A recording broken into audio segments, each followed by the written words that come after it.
Friends, നമ്മൾ ഇന്നലെ time and വർക്കിൻ്റെ ഒരു ടൈപ്പാണ് പഠിച്ചത്. ഇത് രണ്ടാമത്തെ ടൈപ്പാണ്.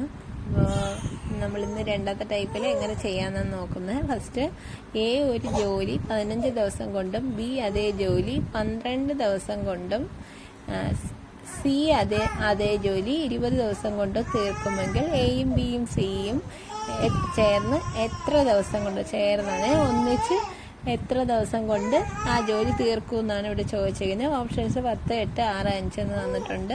ഇതിൽ നമ്മൾ ചെയ്യുന്നത് എങ്ങനെയാണെന്ന് വെച്ചാൽ ഈ 3 ദിവസം, അതായത് 3 പേരുടെ എ ബി സിയുടെ 3 ഡേയ്സ് എടുക്കുക. എന്നിട്ട് എ ബി സി എന്ന് എഴുതി മനസ്സിലാവും. എ 15 ദിവസം, ബി 12 ദിവസം, സി 20 ദിവസം, ഇങ്ങനെ എഴുതി.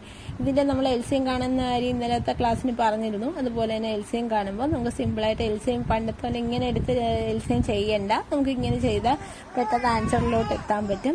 അപ്പോൾ നമുക്ക് വരുമ്പോൾ ഇത് 3ലും കോമൺ ആയിട്ട് പോകുന്നത് ഏത് പറ്റുമെന്ന് നോക്കുക. അപ്പം നമുക്ക് ഏതാണ് വരുന്നത്? 60 വരുന്നത്. 60 വരുമ്പോൾ 20, 60 വരുമ്പോൾ 3, 12, 60 വരുമ്പോഴത്തേക്ക് 5, 15, 60 ആകുമ്പോൾ അത് നോക്കുമ്പോൾ നമുക്ക് എത്ര പ്രാവശ്യമാണ്? 4 പ്രാവശ്യമാണ് 60 കിട്ടാൻ 15 വരുന്നത്. അപ്പോൾ ഇത് 3ഉം കൂടെ എന്നിട്ട് ആഡ് ചെയ്യുക. ആഡ് ചെയ്യുമ്പോൾ നമുക്ക് 12 കിട്ടും.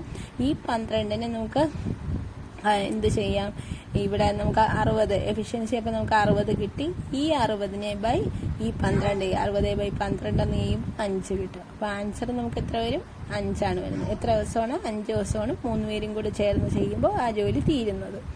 നെക്സ്റ്റ് അതുപോലെ തന്നെ ഒരു ക്വസ്റ്റ്യൻ ഇവിടെ കൊണ്ട് തന്നേക്കുന്നത്. ഒരു ജോലി ചെയ്ത് തീർക്കാം. എക്ക് 4 ദിവസം, ബിക്ക് 5 ദിവസം, സിക്ക് 20 ദിവസം എന്നിങ്ങനെ വേണം. അതേ ജോലി അവർ 3 പേര് ഒരുമിച്ച് ചെയ്താൽ എത്ര ദിവസം കൊണ്ട് തീരും? ഇതുപോലെ തന്നിട്ടുണ്ട്. ഓപ്ഷൻസ് 9, 2, 1, 11 തന്നിട്ടുണ്ട്. ഇവിടെ നമ്മൾ 4, 5, 20 എടുത്തു. ഇതിൽ കോമൺ ആയിട്ട് വരുന്നത് നമ്മൾ എൽസി എടുക്കുക. 20, 1, പിന്നെ 20ന് 5 വരുമ്പോൾ 4, പിന്നെ അടുത്ത് 24, 5. ഇത് 3ഉം കൂടെ ആഡ് ചെയ്യുമ്പോൾ 10 കിട്ടി. 20/10 എന്ന് വരുമ്പോൾ നമുക്ക് 2 വന്നു. ആൻസർ നമുക്ക് 2 വന്നു. ഇങ്ങനെയാണ് ഓരോ പ്രോബ്ലവും നമ്മൾ ചെയ്യുന്നത്. പെട്ടെന്ന് നമുക്ക് എക്സാമിന് ഇരിക്കുമ്പോൾ സോൾവ് ചെയ്യാൻ പറ്റുന്ന രീതിയിലാണ് പറഞ്ഞേക്കുന്നത്. വീഡിയോ ഇഷ്ടമായി ലൈക്ക് ചെയ്യുക, സബ്സ്ക്രൈബ് ചെയ്യുക, ഷെയർ ചെയ്യുക. Thank you.